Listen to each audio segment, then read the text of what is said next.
this is a tough one. I mean, in the sense, not the process that we're talking about is a tough one of building a product or a service that customers love. And the key underlying word here is love, right? I mean, not want or need or desire or something like that. And in today's world, it is very important that you kind of, you know, love. I mean, the customer should have that. I mean, love is a very different four-letter word, right? I mean, it has a lot of emotions. It's a lot of connectedness to the heart, to a lot of actions that we do. So it's very important in today's world, right? That see, I come from a generation where we had very few choices in life, right? I mean, if you wanted to buy a car, there were probably only two major important models that you could talk of. If you wanted to buy a television set, there were hardly 3 or 4 brands that you could choose from. In fact, you could never choose a telephone because the telephone was this big black box anywhere in the country, right? So we didn't have a choice of telephones that we had. So we had very limited choice. So it didn't matter to us. What was more important was that we did get the product. So, so probably you're waiting for 8-9 years to get your Bajaj scooter, but you're not bothered about it. You're only bothered with the fact that finally after 8 years you got the scooter, right? And today, can you imagine waiting for 8 years for anything in your life, right? We are this instant gratification mode. We want everything served now and here and right away, kind of a thing. So what happens is because customers have a lot of choice. Today you just say, okay, this is not working. This mobile is not good. Somebody said it's not working. It's gone. It's gone. They're like 500 options available for any product that you're thinking. So I always uses this metaphor and try and get me right over here is, we are living in what is called as a supermarket aisle. Okay, why a supermarket aisle? Because if you walk down a supermarket aisle, you see products on both sides of the aisle, right? And then almost similar products. So if you walk down an aisle which sells shampoos, so you'd see a lot of brands and lots of shampoos. The problem is it's not kind of being able to disrupt your attention. And we talked about disruption just yesterday.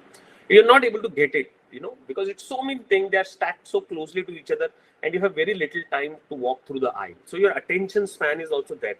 So unless a brand really makes a lot of sense to you, today you're not going to go into a market and pick up that brand, right? Or you're just going to pick up something that is there next to you. So it's not problem. So it's very important that we understand this concept of what is it that customers love, and more importantly, how do we go about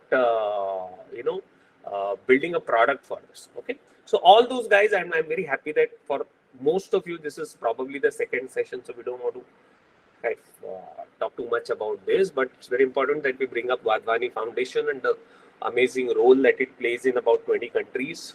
We have more than 20,000 people that we kind of interact with like this on sessions in various formats across the globe for various programs over there. Okay, so more about Wadhwani Foundation can be found on wfglobal.org. I'm sure you'd love to go there and see what Wadhwani Foundation does for people who are interested in being entrepreneurs, being part of the entrepreneurial ecosystems over here. Okay, so this is a 9-step journey, if you want to call it that way. Idea is basically to get you excited about, so that you can seriously consider entrepreneurship as an option of what you want to do in your life. And believe me, it is an exciting journey. I have been there, done that. Now I spend a lot of time talking to young entrepreneurs over here. Okay, so we're in session 4, and session 4 is almost like the middle of the session, right? In the first 3 sessions, we did cover. First, we talked about why is it very exciting to be an entrepreneur. Second session, we talked about how do you find and validate the startup ideas. Where do ideas come from? Yesterday's session, we had about why is it important that we look at disrupting factors in the ecosystem in and around us, right? And that is where what gets entrepreneurial ideas or change as the source of entrepreneurial opportunity, right? If something has to change around us. Right? Today, I mean, today technology-driven changes are one of the most obvious things for us to do, right? Maybe 5 years back, we were using a 2G phone or a 3G phone, and now we are on 5G and stuff like that. So lots of things have changed. Maybe 5 years back, we were morely handling cash and doing a lot of cash transactions with people around. But today, you can just go across the street and even buy a candy and make a digital payment to the person over there. So a lot of these changes are happening because of the government, because of policies, because of economic reasons. Some of them are controllable, some of them are not in our control, but doesn't matter. Entrepreneurs at the end of the day look at these disruptions and then they say, okay, if this is disrupted, let us kind of go ahead and build something meaningful around it. Right? We had some examples yesterday. So today we are here right in the middle of the program, session 4, trying to look at what does it really take one to build a product or a service. I mean, today, if you are on the net, then you can't really say whether a Swiggy is a service, is a product that you're buying, or is what is it that you buy. But it's something definitely where what the customers love to pay for it and are very happy doing that, are not complaining, kind of things. So how do, as entrepreneurs, we go about doing that? Okay. So we are today on 24th of March, Friday, 7 to 8:30 p.m. This is what time we'll spend. We will then meet next week on a Tuesday. Very interesting topic again on business models. One of my favorite ones, and how do you kind of make your startup viable? How do you build your business around the product? See, all these discussions here till today are probably around the product that we are doing. We're talking and product. We have realized that one of the wrong things we can do is take a product, like for example, build this product and then go out and find out a customer who wants to buy. I think it was the old way, old school thought, and also today, most of the time we keep the customer at the center and we ask the customer constantly, okay, and say that what is it that you want? We take a feedback. And what is a very interesting way of doing it is what we are going to look at it today. How do you keep customer at the center? How do you engage with the customer? How do you take something that you already built or planning to build to the customer? How do you get customer validation part of it? And I think that is a very, very important, that engagement with the customer is a very, very important thing. But to even engage with the customer, we have to first, and this is a recap of the previous 3 sessions that we're doing, right? So you will say, I don't know my customer, right? I have not met it. I'm just thinking about building something. I really don't know who my customer is going to be. Or sometimes you may have this very crazy idea that everybody in the world is going to buy your product because you are building it, or it's a great product that you thought of, or it's a great technology that you are using it. Don't get into that trap. Okay, we discussed it and we are going to come back to it. Is we first look at what are those problems worth solving. So as an entrepreneur, we ask this question. Okay, the environment is changing. I'm just giving a simple example, right? Everybody knows the environment is changing. It's so hot, unseasonal rains, and so many things are there.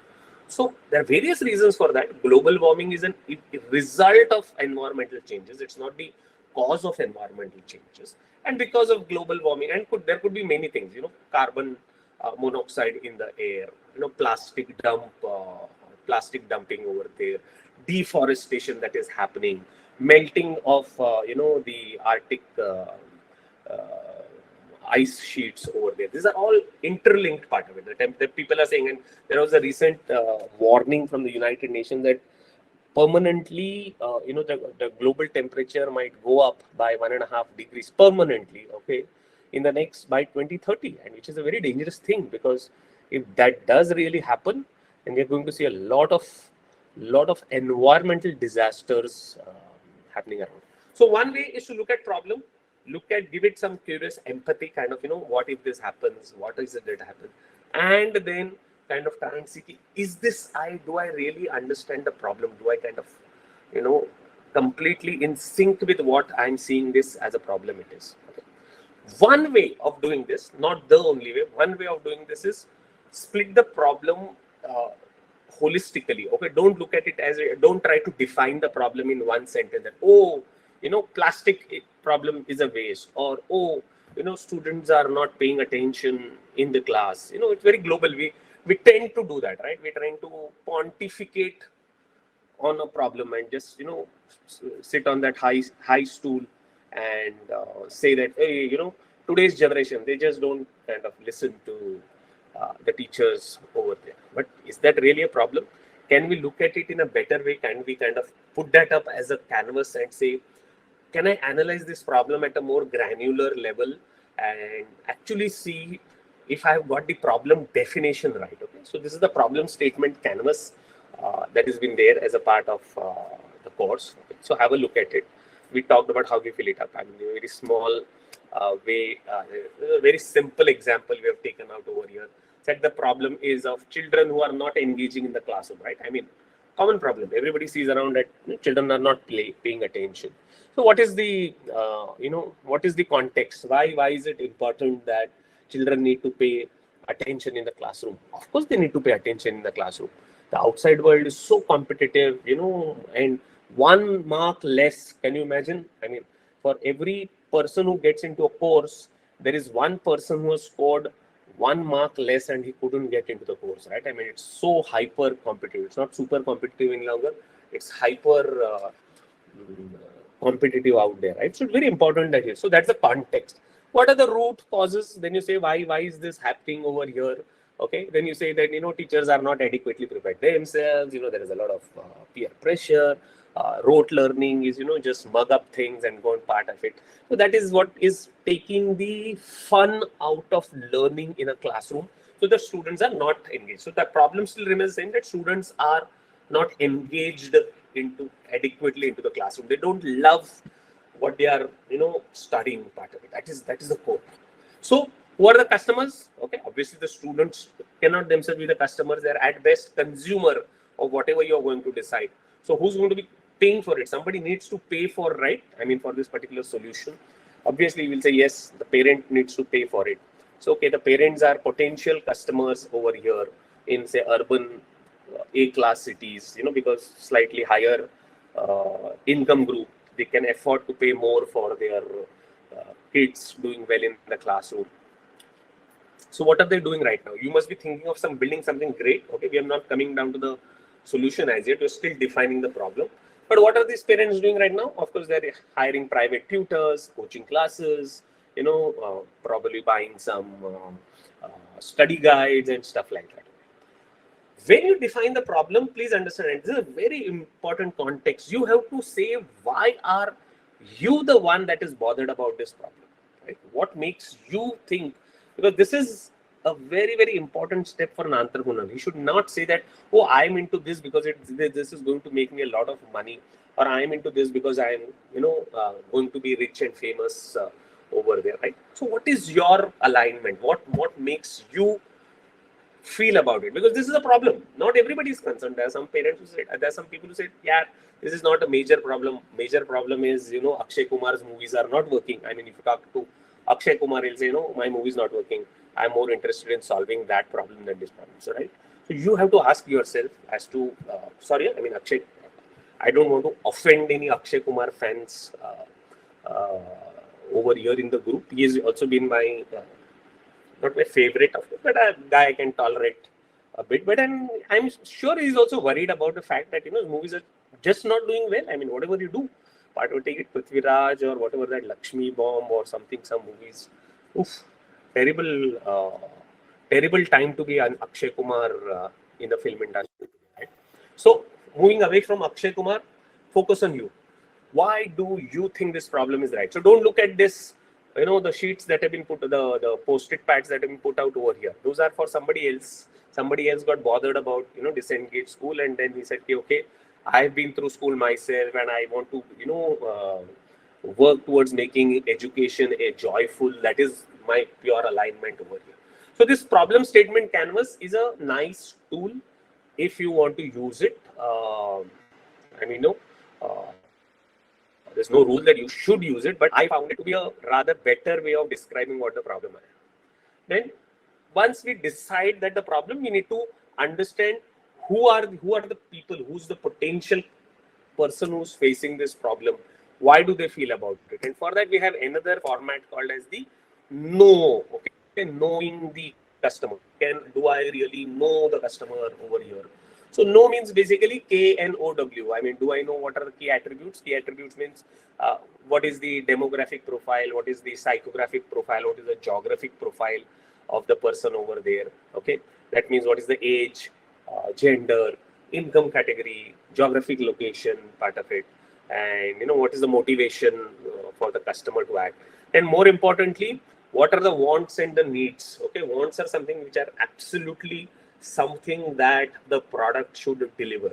Okay, for example, if it's a vaccine, then the important thing is the vaccine should prevent the disease, right? That's another. Needs are something that is more more at higher level, and you say, okay, I want a vaccine, but I also want a vaccine that will give me lifelong immunity from the disease, which is like expecting slightly more. And we in India, we always had this dil mange more syndrome that we work out with. I mean, we want everything to almost last forever in our life, and we also want everything cheaper, right? I mean, that's one of the key things that we want. Yeah, I want this, but I also want it to be cheaper, stuff like that. Okay, and while trying to achieve this balance of what the customer wants, needs, there are a lot of obstacles in between, right? That is something that prevents the customer for getting what he or she wants over there, right? And so in this case, probably we'll again in the same example of students not engaged enough into the classroom part of it, right? So typical the image that you see is of a mother, right? I mean, she's typically a mother who's more concerned. Dads are, I don't know. I mean, dads are okay. I mean, dads leave it to the mother, moms to kind of get worried about the school performance of kids, right? Mostly, I'm not saying that that's the rule, but generally mothers who are worried. Okay, so the mother's profile is there. Mother wants the kid to improve scores. That's a very important thing that she wants. Her needs are that he or she should get admission into a good college, but she also knows that it's going to be expensive. They will have to kind of the times that the child today. I mean, all said and done, right? I mean, kids are growing up in a very, and I sorry, can also empathize with kids, right? As a child, me growing up, we had very little distraction. In fact, we had only television that could distract us, but that too was only maybe twice or thrice a week in the evening, some small program that we would all rush. Most of the day we had for ourselves, to read books, to play with our friends, to go to school, and kind of engage with the outside world over here. But today's kids are born in the world of distraction, right from the childhood, right? I mean, they have all those things that were not available to us. But then you can't blame them. They didn't ask for it. They're already being born into this. So these are some of the obstacles that parents feel. So the idea of moving away from a product-based, product-centric way of building a business is to build a customer-centric way of business. That is why you need a constant validation. You need to constant check with the customer as to what is it that important. It's so important, right? I mean, today you look at, I mean, even when we close this call or when we close a Google Meet call or a Zoom call, immediately we have this thing that what is called as an NPS score. On a score of 1 to 5, how many stars will you give? What was your experience of doing it? So if you give constantly 4, 3, 4, 3, 2, I'm sure somebody at Google is going to get worried and say, why are customers rating us lower? I mean, the expectation they should vote higher. So it's the time that they want to get to customers and find out what is not working with Google Meet. Okay, so there's this constant validation loop between what is the problem that is solving, what is the startup idea that you have, who's the potential customer, and does the potential customer have a validation that he or she is passing on to you. Okay, so how do you really go and talk to a customer and say, okay, this is the problem I think you're facing, and I can see that you're facing this particular problem. Your child is not engaged in the classroom, and you're worried as a mother part of it. You believe that your child is going to kind of, fall back in the race of life, not make it to that great college or great course that you have in mind and stuff like that. So what is it? So you can't just send, I mean, this can't be like a problem sharing session, right? You need to kind of come up with a solution. And that solution that we want to talk about is called as a MVP. So I'll just take a break, take few questions, from the group out over here, Vinayak, if, we want to, where are we? Absolutely, sir. So maybe you can unshare your screen while the questions are going on. What is the minimum viable product? Have they heard about it? Have they realized what is it? Do they kind of, yeah, Maruti, Amarnath, right? Sorry, Amarnath, what happens is when I'm on presentation mode, I don't get to read too many of the queries. But yeah, you're right. There are only ITI telephones, Konark TV, and Maruti 800. Maruti 800 is very lucky. So yes, students are worried. So what is a minimum viable product? I mean, have you heard this term MVP? Anyone over here? Just an understanding. It's not a quiz question.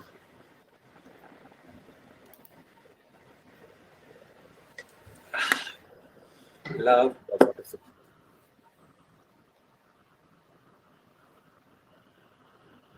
I think it's the most basic model of the product. Okay.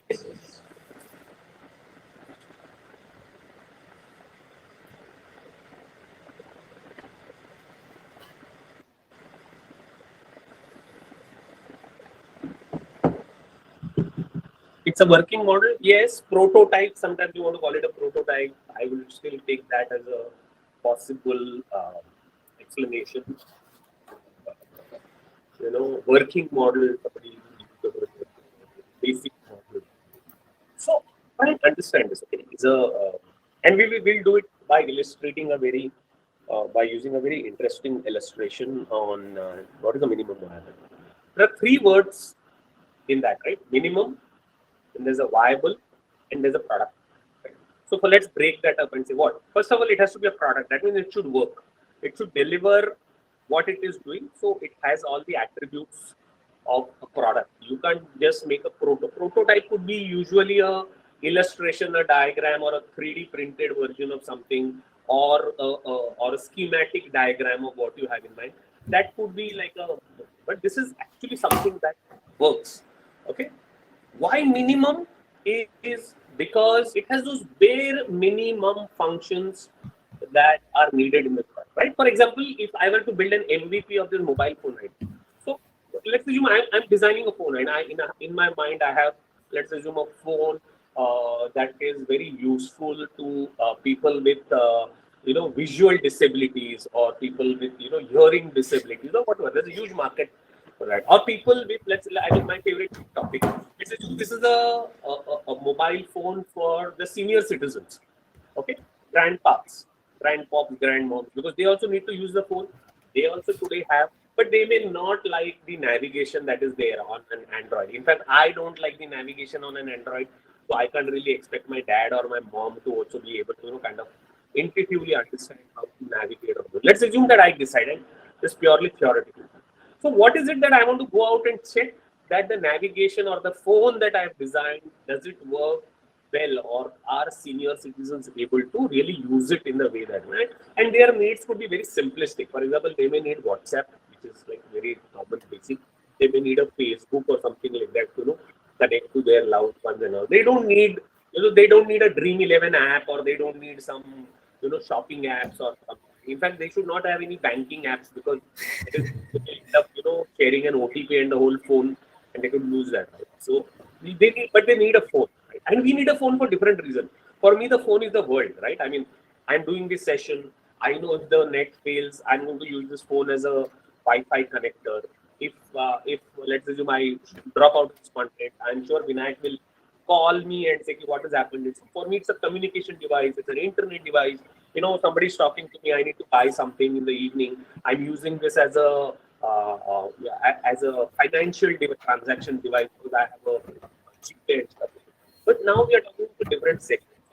But what will happen is if I just go with this idea, people may say, okay, it is good, should work, doesn't matter. But if I take a working prototype and put it in their hand and say, okay, can you touch, feel, do this part of it? That means it has to be a phone, right? So the productness is there, and the functionality of a phone is there. Minimum, because it has just bare minimum feature. I'm still yet to design it. I'm yet to kind of make it final over here. And so I'm just going to use minimalistic things. Like for example, I may just have a battery that lasts for whatever 15 minutes only, because it's a product. It's right now not a finally fully commercial product. So I'm going to just use it. So I'm going to keep this minimum feature over here. So the product is done. The minimal part is done. Viability is the most important. I shouldn't end up making this phone and say that this phone is going to cost $100,000, right? That viability will go off the window, because perceptually a phone is what, maybe 10-20,000 is a good phone, and I'm talking about a senior citizen as a customer category. Okay, the grand pops and the grand moms in your house as a potential customer category. You can't. I mean, their kids may afford to give them a 100,000 rupees phone, maybe like a birthday, but nobody really buys a 100,000 phone, 100,000 rupees phone for a senior citizen. They would also not like it, because then they would get worried. कि अरे 1 लाख रुपए का phone है. So what will happen is we need to do something. We need to test this. We need to make it. One way is I can make an illustrative diagram. It's not going to really work. One way is I build the whole product, then take it. But what if it doesn't work with them? And they say, no, it looks it's not as useful as some other phones out there. So I'm in this very gray area between building a full product and looking at something that is actually a customer impact. That is the minimum viable product part. So let me go back to the presentation again.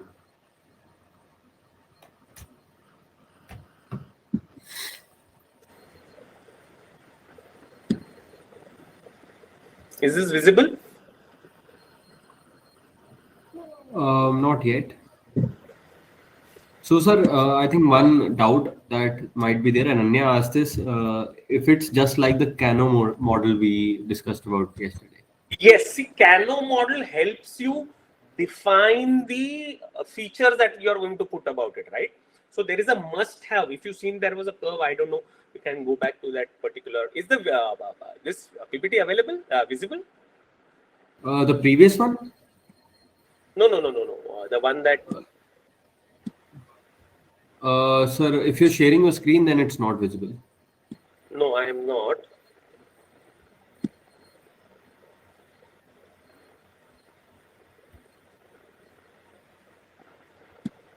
Are you talking about the PPT of the previous session? No. Can you see this PPT now? Not yet, sir. Maybe it will take a couple of seconds. So yes, who brought up the Cano model? Interesting that we had this discussion on Cano model yesterday. Cano model helps us choose the features that we are going to use in a minimum viable product. And when you build a minimum viable product, there is only one aspect of the Cano model, which is the must-have features that you should be focusing on, right? Not the desired one or not the performance features. No luck. So, do you want me to share the screen for today's PPT? But we were just doing fine, right? It's okay, sir. I'll share the screen. It's that way you can see the chat also. Okay, go ahead. You can share your screen. Let me know if it's visible.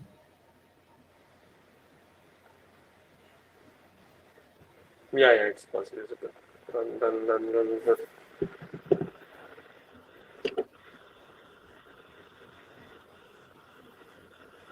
Talking about this, right? No, we did talk about it. This is where we were.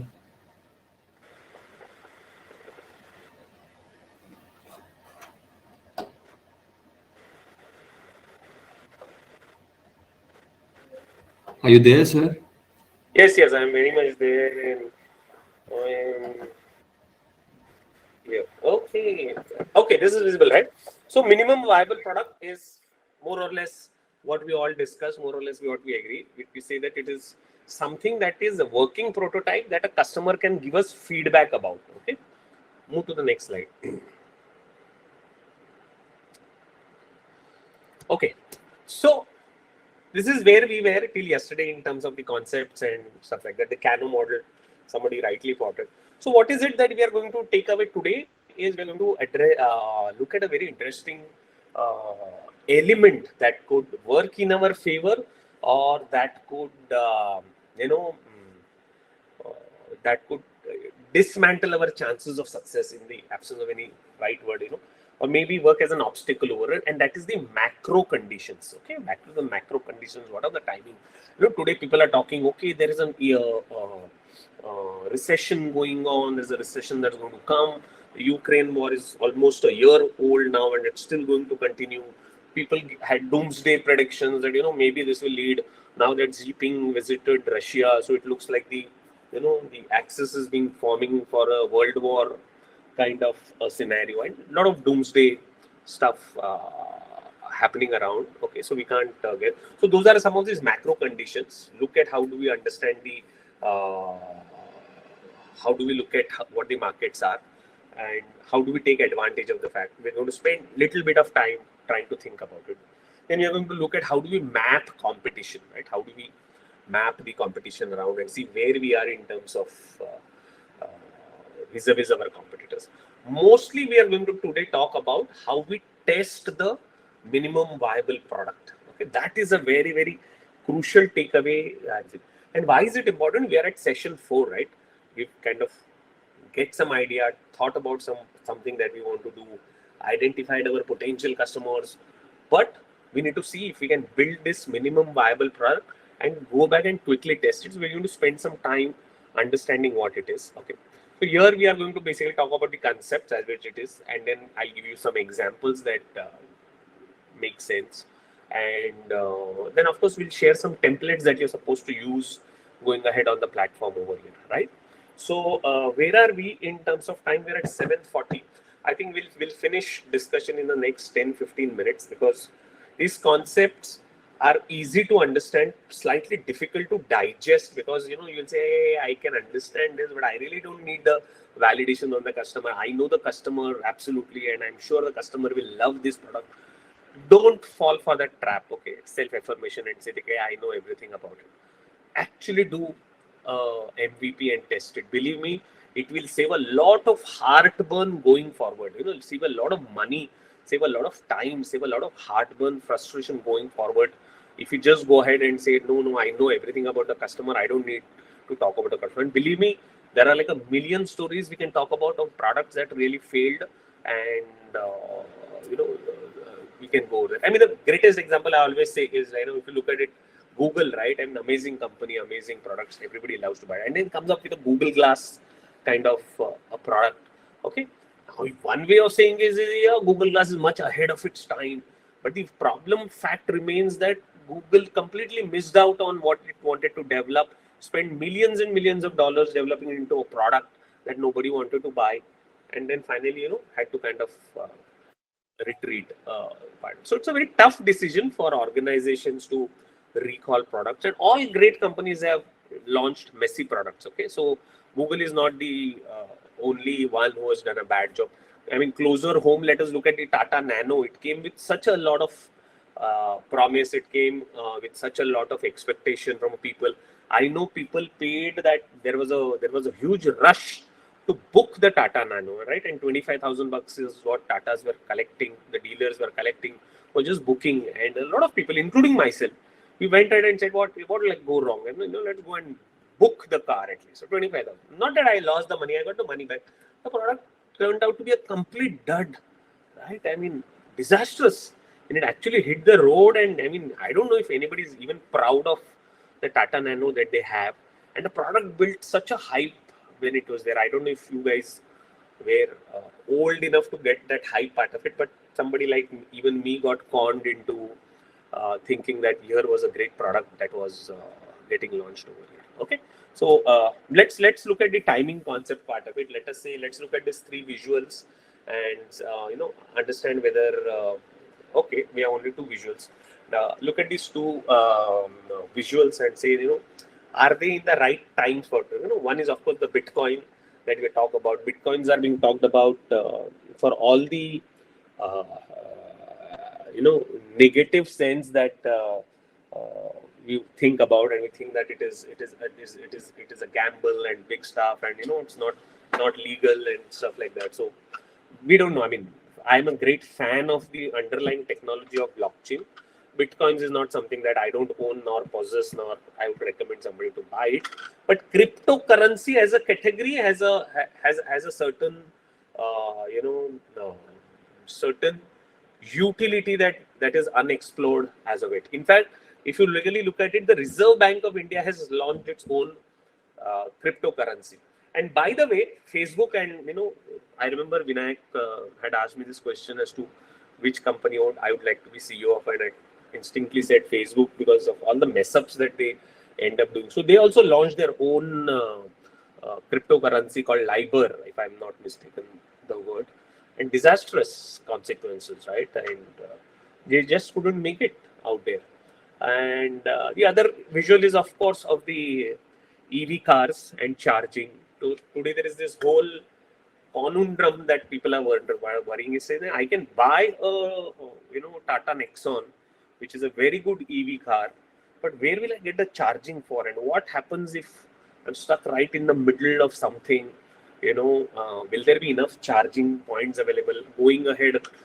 But on the other hand, there are a lot of entrepreneurs who are thinking that I want to put up a charging station, and I think I figured out how to fast charge. Right? I mean, that is the keyword: fast charge a battery. But I don't know if there are enough EV vehicles that are going to come in the marketplace that will make my business viable. So it's a chicken and egg situation. You don't have too many people buying EV cars because charging station infrastructure is less. You don't have a lot of people putting up charging station infrastructure because the number of EV cars are less. So the question here is open. I mean, is this the right time to get into this? Should I wait for some more time? Should I see which way the market goes and then do it? Will I be not too late? I mean, we are already missed the EV car wave that has been there over there. So am I going to be late? We don't know. You have to figure out what is the time. What is the timing is right or not. Okay, so there is this huge thing about trying to time the opportunity well. So I'm sure Google Glass, believe me, and I'm one of those big believers in rehash. Like for example, Apple launched much before even Steve Jobs came to, he launched a product called as Newton. Okay, so I don't know how many of you know about this product, Newton. It was a handheld device for, as an office assistant, you could take down notes and stuff like that. It turned out to be disaster. But knowing Apple, knowing, what they can do with technology, and the fact that Steve Jobs was back again in the saddle, the same product rehashed into an iPad. And today iPad is such a runaway success product. So I believe that Google Glass will also make a comeback.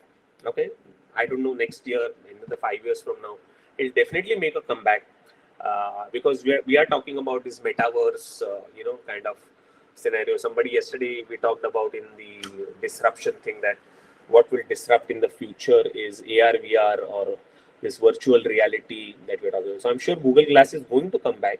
Maybe it was bad timing. Maybe the next time around Google will be more careful, and that carefulness is exactly what is missing when you don't do the MVP testing over here. Okay, so if you can put on the next slide, Vinayak. Okay, so here we're trying to again take you back to the original discussion that we talked about in the customer problem canvas that we said. Okay, that what if you are a startup and you want to address this problem of student not getting engaged into into the classroom, and you feel very strongly about it, and now you say, okay, as an MVP, can I offer a AR VR based solution? That means probably a learning module which uses AR VR for a K-12. K-12 is usually kindergarten to class 12, which is the schooling years in India. can we build some content around that, something a very engaging content, for example, I just don't want somebody to tell me, you know, where is the Eiffel Tower. I should be able to kind of wear it and actually explore the area around Eiffel Tower, and I should feel that I'm going. It's possible, right? Technologically, anything is possible. But what happens is you have to think of two things. There are things that are supporting this venture over here, and there are things that are probably opposing the venture over here, and those are the trends that you have to be aware of. So, what is supporting? People are, internet is fast. So, 5 years back, internet was 2G. Now we have, because for anything to work on a AR VR space, you need better connectivity, right? So today 5G is available. Schools are getting upgraded. Parents are becoming more aware. Parents are having more money. Government is pushing for better content. So these are some of the trends that are working for, And what about the other things which are not available? I don't know how many of you know the Oculus Nest headphone. It's probably one of the finest product in the market. Costs $65,000, right? So AR, and if you buy a cheaper AR VR headset, I don't know if you guys are into gaming and stuff like that, but if you buy a cheaper AR VR set which is available at a few $1,000, then the experience is totally disastrous, right? So there is a lack of right AR VR equipment over there. Okay, then a lot of people are saying that there is too much interference of technology in our everyday life. Do you also really want to bring in technology into the classroom? Some people are saying that, what will happen to the teachers? Will the teachers lose their jobs? Will students be able to learn in a development environment, which is, will they be going to the classroom, or they'll all be sitting at home wearing this headset and, trying to learn about science and biology and stuff like that. Okay. So there is an opposing thought going over it, right? So the solution that you're thinking has both sides. It has got a positive thing that will work in your favor. It has got a negative thing that will work against you. So if we can go to the next slide, Vinayak. Sorry, I don't know why I'm very thirsty today.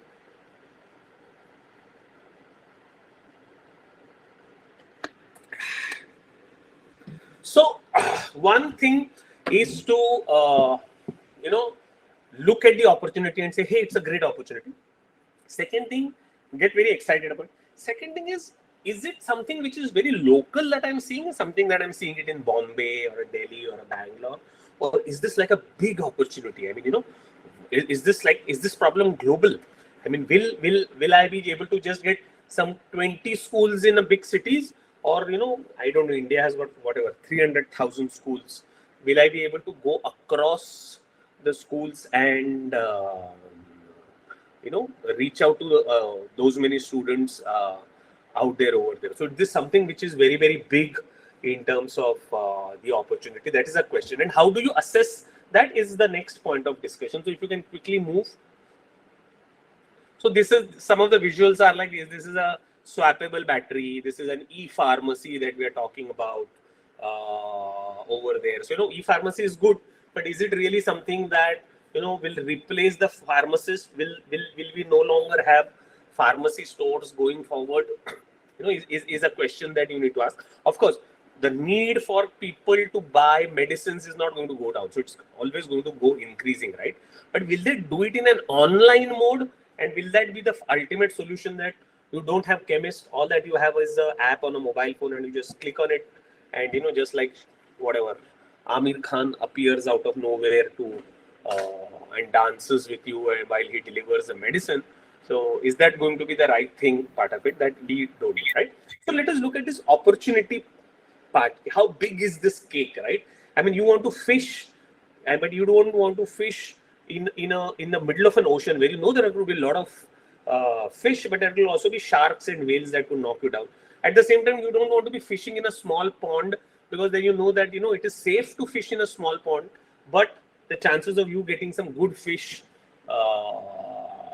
is not there over there, right? So what is this concept that we talk about? So let's look at this, a very small example that we have, and a bamboo toothbrush, right? I mean, bamboo toothbrush. And what's the 10% syndrome? 10% syndrome is, you kind of try and understand that. I say, okay, if it's a big problem and I can even solve for this 10%, 10% of the market, that for me in itself makes a lot of sense. For me, that is a bigger market, right? Just the 10% of it, right? So what is a bamboo? I mean, just hypothetical, a bamboo toothbrush. Because we use toothbrush, everybody uses toothbrush more or less today in urban markets. We are 7 billion people on the planet, okay, let's say, and then 1 billion almost in India over here. And in India, let's say about 12 million people are whatever urban middle class, and they all want to use the bamboo toothbrush. Then my market for the bamboo based toothbrush is fairly high. I know I can't do this entire 12 million to myself, but I can visualize and say that, it is a big market. A lot of people potentially uh, can use this product that I'm designing about, right? And why this is important? Because I'm sure you're going to talk about this opportunity to people whom you're going to hire, or going to talk to people who are going to bring in as co-founders, people you're going to talk as probably as investors. They would like to know, no, how big this cake that you are going after is part of it, right? Yeah, so you try and attach some value and say, okay, a toothbrush basically costs this much. So if the whole world were to buy my toothbrush, it is going to be a $28 billion market, and the whole of India is, Asia part of it. If it's going to use it, then it's going to be a slice of that 28 billion. And then the core market that I'm trying to address is at least a $50 million market for it. So there is a term to describe this, okay? And what is the term? Tam, Sam, Som. Okay, it sounds like Korean names, but they are not Korean names, believe me, and they have certain names about it. Okay, so what is called as TAM is total addressable market. That means it's the universe, right, of all the people. Theoretically, let you get up in the morning one day and buy some god's, magic thing. Everybody decides to buy your product. So that market is called as a TAM, total available market. Okay, every person then is called as the SAM. What is SAM? Anybody?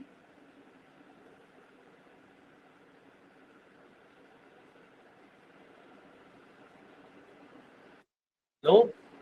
Okay. So, Vinayak, can you just put on the next slide? And I think that is where the definition of the different terms are.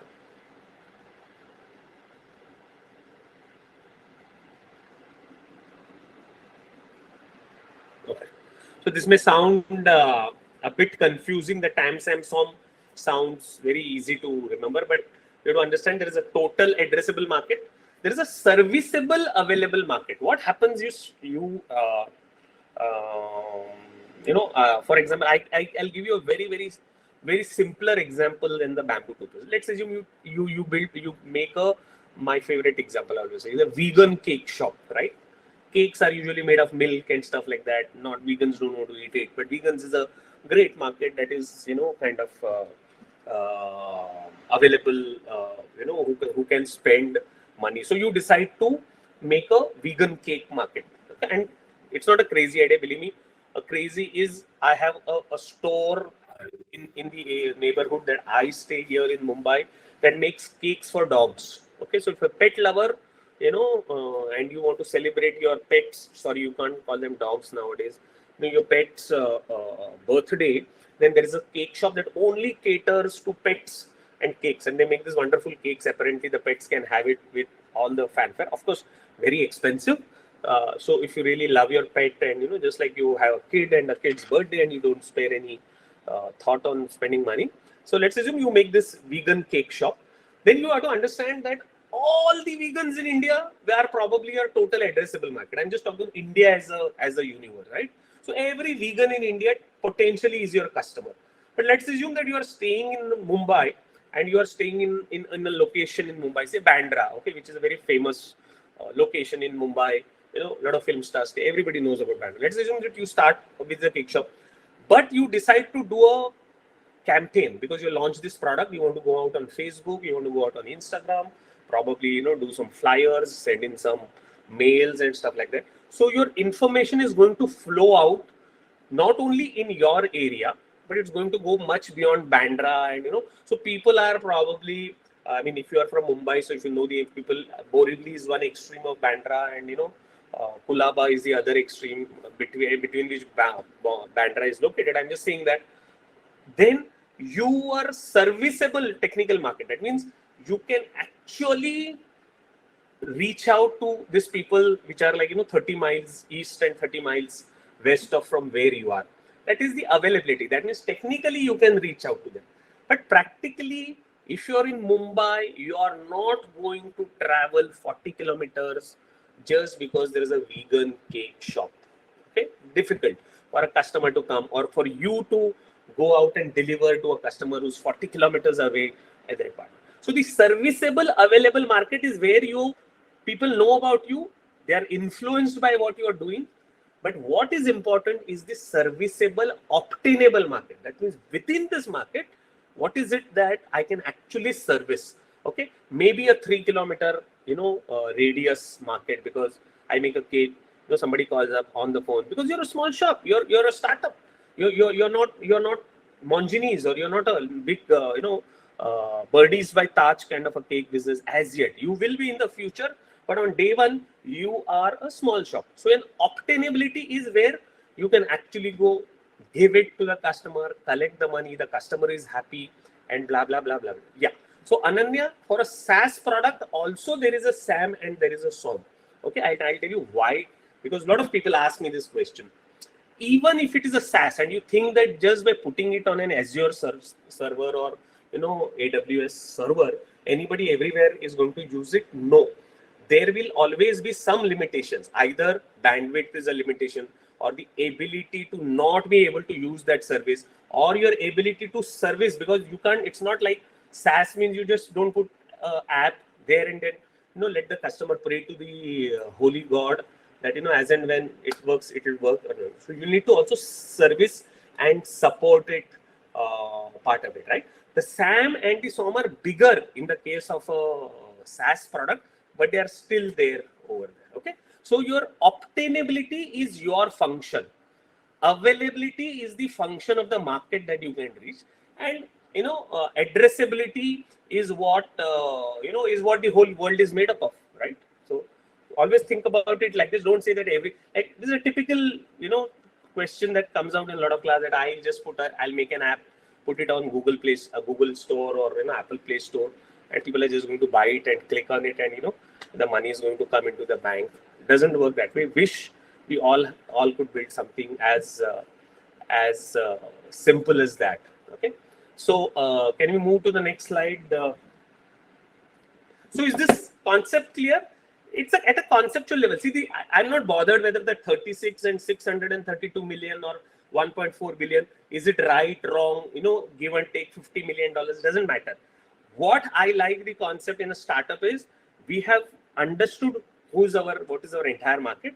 We also know at what level this can peak up, but we are also very firmly feet on the ground startup, that we know that we may be able to reach. So in 3 years from now, your SOM will become bigger. Okay, probably the TAM will grow bigger because it's global, right? I mean, the population is growing up. So 7 billion will become 8 billion humans. So your TAM will naturally grow. Now you're a bigger startup, so your SOM is increased. And because your SOM is increased, you're able to reach out, influence, talk to a bigger market. So your SAM also increased. So it's a function of time.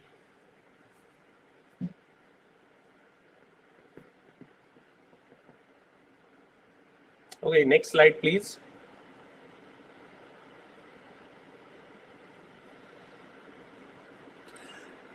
If you ask me, it's a very brave thing to say that I'm going to make competition irrelevant. There are ways. I mean, there are techniques, but that needs a certain amount of maturity to understand how do you make. Right now, I would say, how do I make the competition more navigable? That means I don't, step on some obvious, mines that has been laid out by the competition, and how do I avoid that and go part of it. We will talk about as we go through the course at the next level. We're going to talk about tools that we can use to make competition irrelevant also over a part of time. But right now, it's always good to think about it that I'm going to make the competition irrelevant. So if you can quickly cover through the slides right now. This is some example you want to do. Yeah, can you go back to that cola wala slide? Okay, one way of looking at competition is able to kind of map it up in terms of the functionality of the product. Okay, just try and understand. I didn't want to use the mobile wala example because it's too easy for you to understand. I want you to kind of focus on the mapping of the customers as to how can you take two important attributes of the product, okay, and then learn from the Kano model and say, okay, now that I know the Kano model, now I know how the, okay, Ananya is asking, will this PPT be available? Ananya, all these PPTs are available on the platform over there, right, Sudhanshu? Anybody can help me out over here? Yes, all the additional references are there in your session material. Ananya, don't worry, whether you may You miss out anything over here. I always say, don't focus on the PPT, focus on what the PPT is trying to tell you over there, right? So PPT is just an aid for all of us. Like when we talk, sometimes, if you're in a real classroom with me, you'll realize that I'm talking something totally different than what I've been putting up as a. Okay, so one way of, not the way, okay, one way of mapping a product is take two very important defining features of the product and map them across the thing. And say, for example, in this case of a cola, let us assume, okay, what are the two important things, right? I mean, cola, we all know, has to have two things that really get us hooked. One is basically the sugary part of it, and one is the kick that comes out of caffeine. So high on sugar, low on sugar, high on caffeine, low on caffeine. So you see where Red Bulls of the world are, you see where the Diet Cokes of the world are, and then you know that you want to build something. Let's assume that you're building for a health conscious market people, so you want something which is low on caffeine as well as low on sugar. Okay, so that is where that star is all about in terms of what is it that you want to do. And so now these things can come from that Kano model discussion that we have. How do we build something that are must have? That means if it is a cola, then it should have a certain amount of sugar and a caffeine part of it, but it should be at a low level that those form your must have features over there. Okay, so Vinayak, if you can move, I think we're already at 8.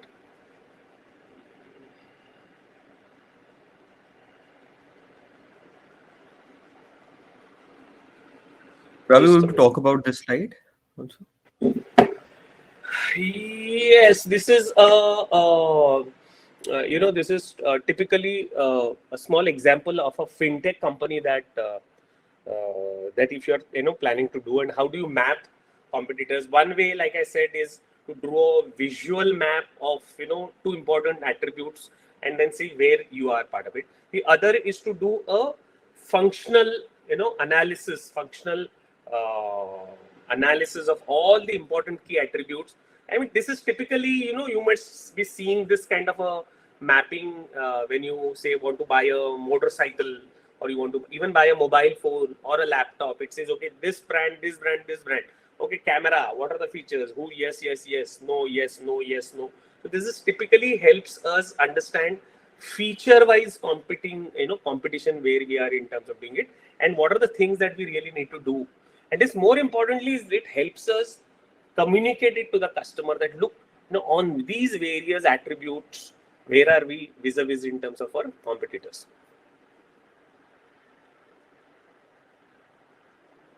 Okay, so let's look at how do we loop this. This is because this is a very interesting part of the discussion that we have. Right? Once you built a minimum product, why we want to do the feature-wise part of it? Because we want to tell the customer, look, these are the important features, but I am doing this right now, which is the minimum part of it.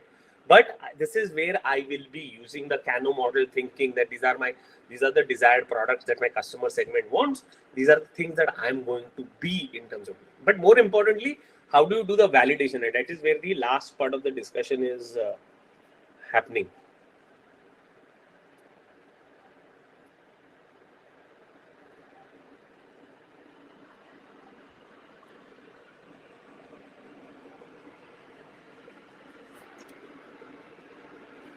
So this is a very, very interesting, visual. Okay, visual is, let's assume that you're thinking of an electric car, right? I mean, just theoretically, I'm going to build an electric car, right? So you'll say, okay, what does a car basically mean? It means it should have wheels and it should travel, right? So you start thinking about, let's assume that I want to build up an electric car. Can I just put two wheels and will that become representative of the car, right? Though technically, functionality, if you look at figure 2 also is the same, right? I mean, it has got two things. What is missing is the body, which is in figure 3. And when you add it all up all together, that becomes a car. But 1 and 2 are not your minimum viable product. That is not how you build it. The next visual will make this. Can you just go back one? This is what the minimumness of the product is, right? Because it is a car. It has to have a driverability, or the ability for a driver to sit and do that. It may not have the beautiful shape of a beetle and the colors of stuff like that, but it has to do the minimum function. And what is the minimum function? It should take a user, or it should take a driver from one location to another location, and possibly be able to also transport. Because in the Indian context especially, we don't use a product car only for car, right? I mean, today our car is nothing but everything in it, right? I mean, if you go and see my car, it will have my son's cricket kit, it will have some office files. So for me, it's like a traveling home that we want to do, and we carry a lot of stuff. So every time we go out also somewhere, we are carrying luggage. So in the Indian context, the minimum viability cannot be just two wheels. So you cannot say that I'm going to just make two wheels and that is going to be representative of car. I'm going to build the 1 and 2 year that you see over here is the minimum viability of the product over here. This is just visually to explain what it is. Let's quickly move to the last part, which is, how do we get feedback over here? And this is a very, very important template, okay? And I want you guys to focus on this. So when we finish this session, and we have a 1 week's time now, we are kind of meeting, I think, next Tuesday. So not really 1 week, but at least we have 5 days time to go. And here Sudhanshu and Vinayak will give you activities that you're supposed to do part of it. And one of them is being able to do an MVP testing with your potential target customer. Okay. So can you quickly go, Vinayak? So basically, how to develop a solution? Yeah, that's the customer need one. Okay, we are going to visit this diagram. This is a very important diagram in the next discussion on business models, right? So this, I don't know if a lot of people know over here. This, just like we have a customer problem canvas. This is one of the very interesting, very interesting,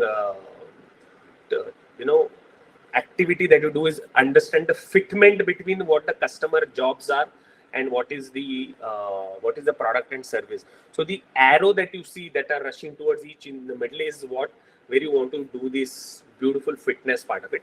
This is part of a discussion on business models. So if people who are interested want to come prepared with their thoughts on this, you can go online, you can check up Alexander Osterwalder's business model canvas. So the value proposition canvas has to be prepared before a business model canvas. And there are like 1.5 million videos on how to make your value proposition canvas. One of the ways is what we are going to discuss in detail in the next part of it, how to build this value proposition canvas. Okay. Okay. So one thing that you need to understand that whenever you're building a product, and we're talking about the functional product part of it, not all needs are important, right? For example, in that example of EdTech that we talked about, I think what is primarily important is need number 1. Just like we have hero number 1, no, we said the need number 1 is that the content should be interesting, okay, and the content should be engaging. That is the most important need, okay, that we're talking about. Whether you use a cartoon character or whether it loads well, those are other needs and wants that we go down the line, okay, and those are also important, but they are not as important as the need number 1. So in the Kano model, if you say the must-have features are those most important features that your product should have, and then for those products, what is the functionality that you are bringing in? So what part of your solution is addressing the must-haves, and what part of your solution is addressing the nice to have part of it, right? For example, if you're packaging it well and if you have a very great looking AR VR set with a smooth, content part of it. That's a nice to have feature, but that doesn't really. And if you have, let's assume, shitty content over there, and the content is not engaging at all. So no matter how good your AR VR headset is going to be, it's not going to work, right? So you have to learn to be prioritizing what is important for your customers. Must to have nice app and a value proposition canvas. Like I promised, we're going to have more detailed discussion in the value proposition canvas part of it. I'll tell you what are the jobs, what's the concept of jobs to be done, and how do you prioritize. So what are the functional jobs, what are the social jobs, and what are the emotional jobs that a customer expects from a product. That is something that we'll discuss in the next session. So Vinayak, can we move? Yes. Okay. Yeah. So this is basically a small example on how the MVP was developed for a particular product. Okay. This was basically for people with people who were using sign language, okay, to communicate with a mobile phone part of it, right? So this is some live example of the product that was developed. So if you really look at those Feb 2020, April 2020, those are not really very classy looking product part of it, but those are functionally very important part of it for user to understand as to how I could communicate with my mobile phone using just gestures, because people with speech and hearing impairment need to talk to a mobile, and the mobile needs to convert that into a meaningful conversation going forward over here. This is an old slide that we saw in the first slide, that at the core of every startup, okay, at the core of every startup's success, okay, is this sweet spot that is a combination of what a customer wants, which is the desirability. Either there is a technology that is available, so that it makes feasible part of it. Viability is the economic part of it, that yes, I want to build a product, but I don't want it to cost the moon, okay? And more importantly, do I have the team that is focused on this? So if you have a good team, great need, amazing technology, and the economic sense to make this all thing work out, and right in the middle is your sweet spot for a great successful startup over here.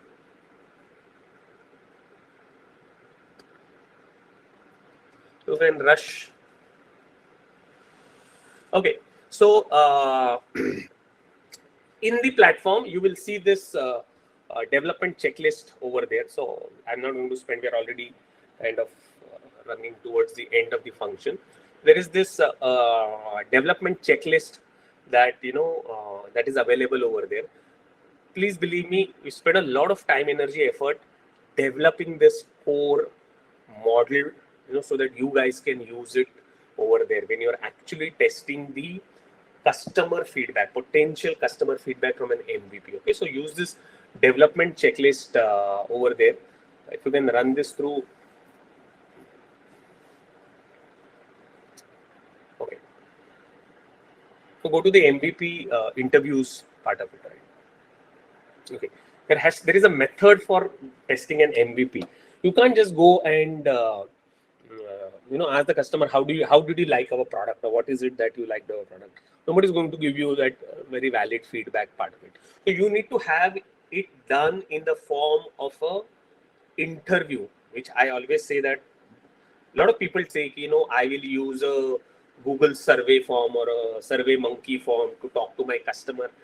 I mean, it's so impersonal, it's so dull and dry, and nobody in today's world really answers. I mean, I get like a million, surveys, please tell us if this is working. I don't bother to even open it sometimes over there, though I feel very guilty about it.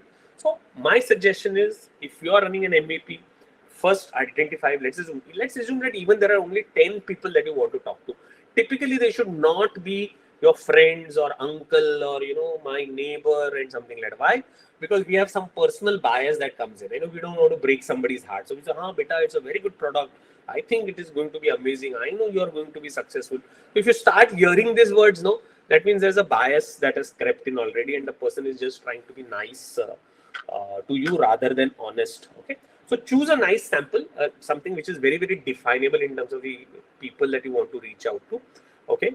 Schedule interviews. I mean, in today's world, I remember 3 years back, it could not be possible. Corona, lockdown, I can't go, and it's all over and done with.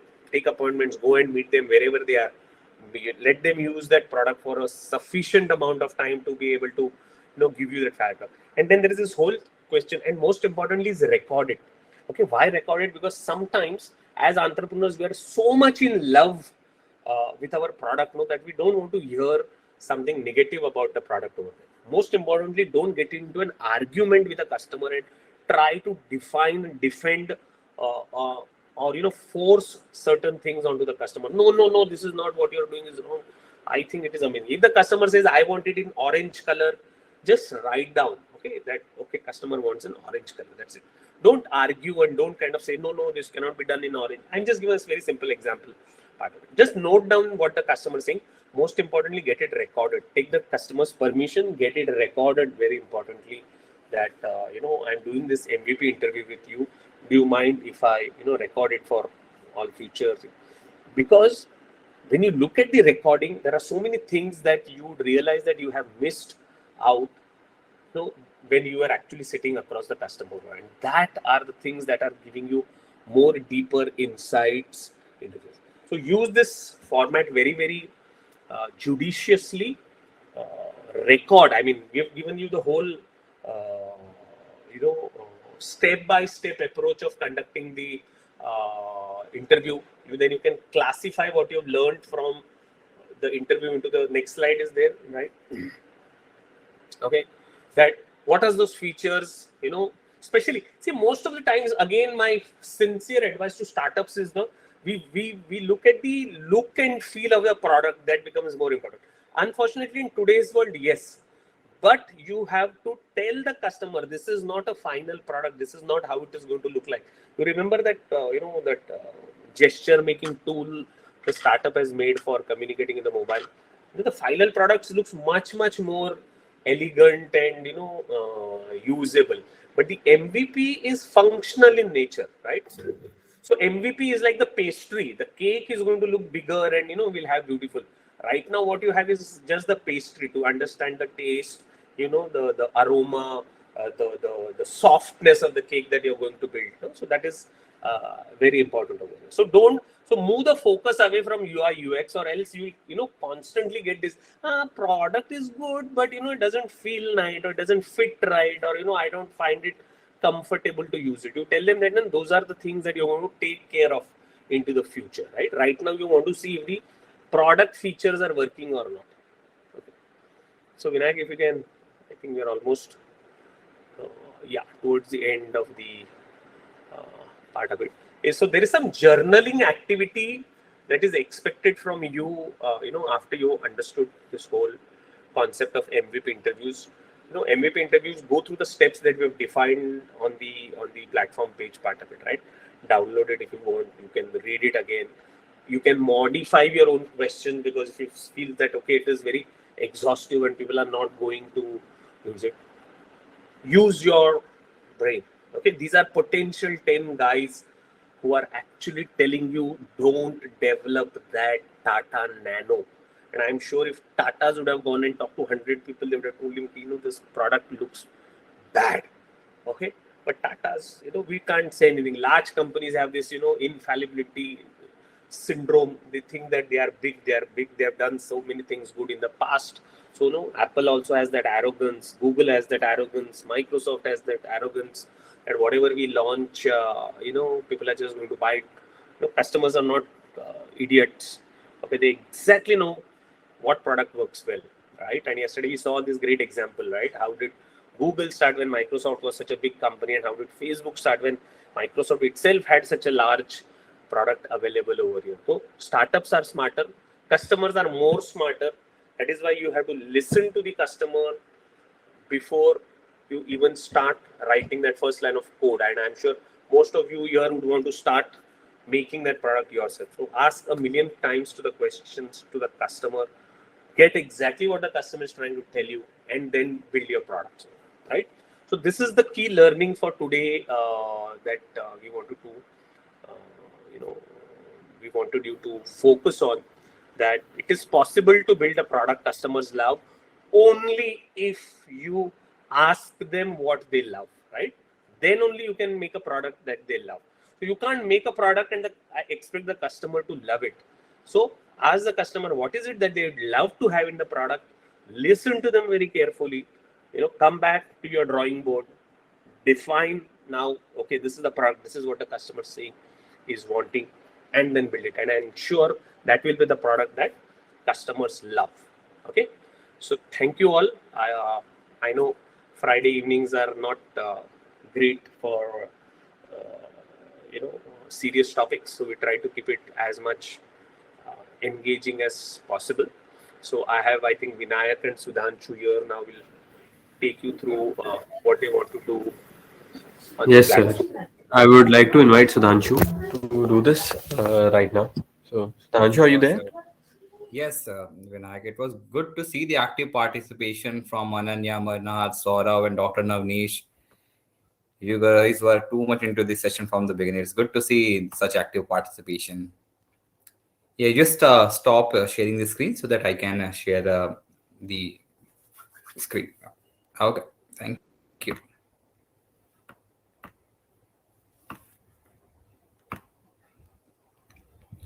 So yes, guys, our my journal question and feedback polls are being posted in the platform. So I'd request all of you to directly head to your my journal section. You'll see the third tab here, right next to seminar session, where there's this blinking banner option. So I request each one of you to immediately head to this section and click on the feedback poll first. Let's click on the feedback poll.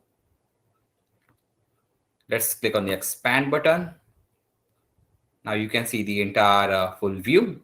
The question is, how confident do you feel in your ability to build a product or service that meets the need of the customer while also standing out in the market? So these are the 5 options: not at all effective, slightly effective, moderately effective, very effective, and extremely effective. So whichever option you think is the right one, please select it. We're gonna wait for 30 seconds for this. Then we'll head to the next section.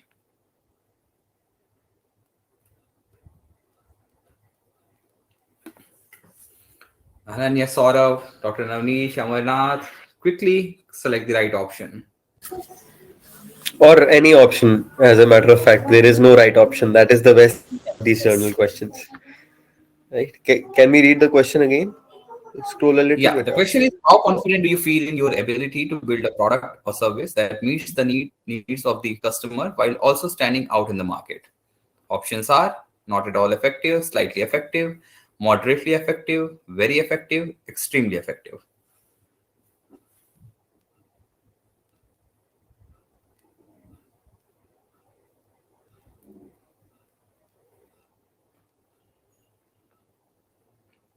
Let me refresh and see how many responses are there.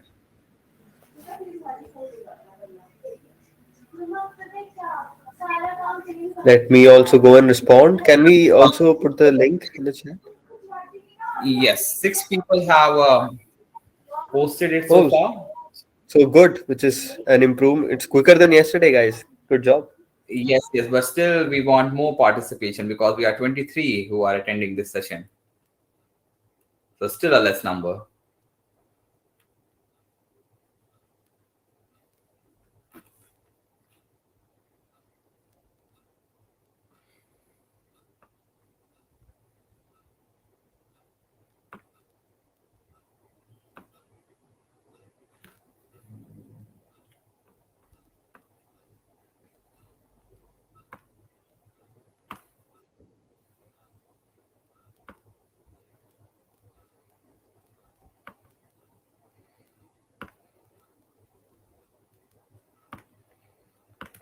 I posted the link. I'm just posting it. It will take 10 seconds maximum.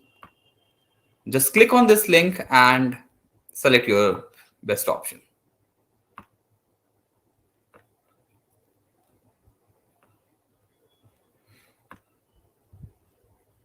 Making it on a full screen again. Yes. Quickly select your option.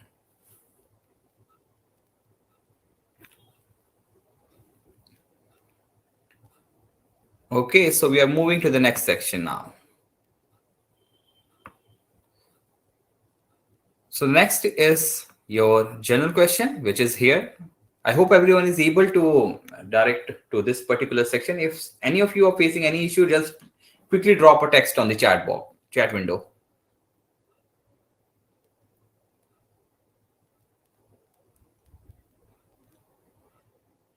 Please give a thumbs up if you are already here. Just click on the insert emoji section. It will help me in understanding whether you're able to direct to this particular page or not.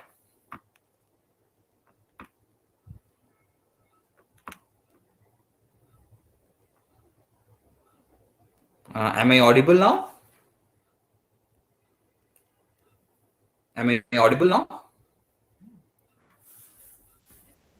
Okay. I'm so sorry. I think there was some connectivity issue. So we are here at this My Journal section. Click on this hyperlink, session 4 journal question. You'll see a window opening up like this. If you're not able to see these questions, just click on, please click here. It will open up in another tab with your Airtable account.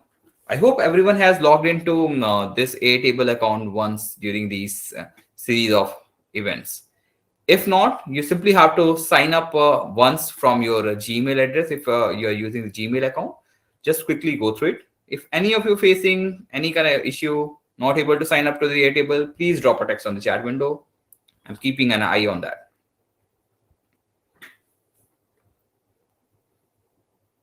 So you have to fulfill your full name, identify the possible direct competition for your product, service, idea, identify the possible indirect competition for your product, service, idea, try and make an estimate the TAM, SAM, SOM for your venture idea.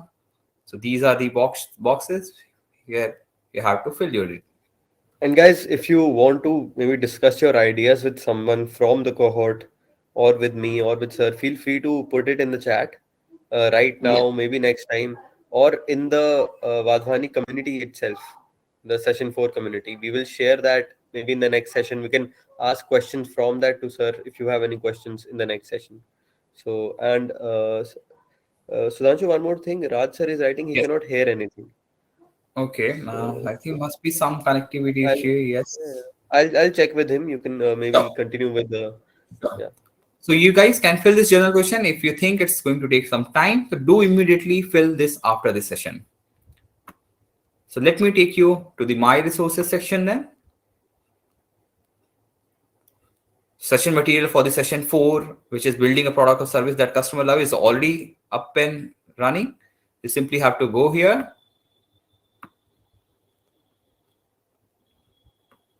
And you will see. So the session recording will be uploaded tomorrow. This will give you a quick recap of the session. Some of you might have joined like 10-15 minutes late. So these recordings will be very useful for you. Here's a brief about the upcoming session, which is on 28th March, coming Tuesday. Don't forget to watch these additional references videos. These are very interesting videos. I personally loved all of these videos. Team's putting a lot of effort in bringing these amazing videos for all of us. So these are, first is there are 4 types of startups. So you simply have to click on this video. It's a short video which will help you in understanding TAM, SAM. So then there is this a PDF which is related to again your TAM, SAM, and SOM, will help you in understanding in more details. Then a brief about MVP, which is minimum viable product. There is a short video here. Then another short video here. So we have around 4 videos today. Don't forget to watch all of these. It will hardly take 10-15 minutes of yours.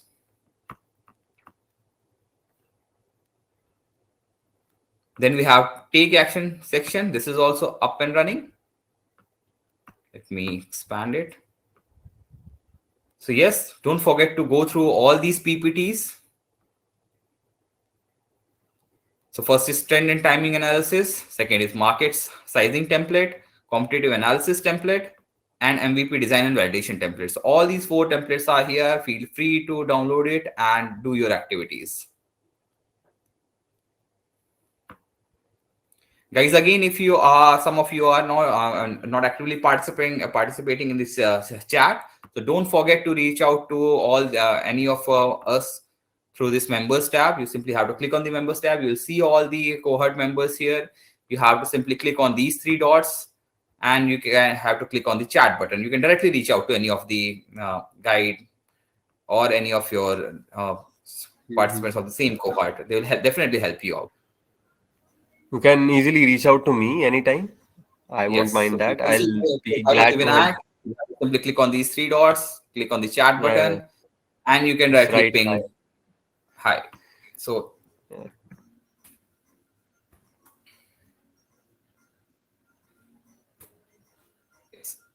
it will hardly take a second, and you can reach out to any of us. More than this, guys, keep an eye on the view notification tab as well. The moment we post all these questions, you'll see you'll get this notification that something has been posted, so you can turn on these notifications for yourself. Another important thing, we were going through it, and I have seen a lot of profiles are not being updated. So like this, I just wanted to show you the participants view, which is why I have just created this account, so that you won't be able to see the irrelevant stuff which is not related to you. So like mine is saying 20% profile is completed. So you simply have to click on your complete your profile option. You have to fill some of your details. You have to upload your picture, a short bio, your area of interest, few hashtags. Then don't forget to go through your community rules and guidelines. So these all will take hardly 12-15 minutes of yours, and you are done. It will help in understanding other participants as well, that what you exactly do, what are your interests. So all of that. Yes. Don't forget to And Mhm. yeah. And one more thing, Amarnath is asking in the chat, what is the right time to contact any of us, and how So you quickly can can we reach out expect to an us answer? any of us from morning 9 to evening 8. In case if you drop us a text a bit late, definitely first thing in the morning we'll clear our chats and respond to your query. Yeah, yeah. As soon as we're online, we will reply, or as soon as we get time. It's like any other chat. Basically, think of it as Yes. WhatsApp.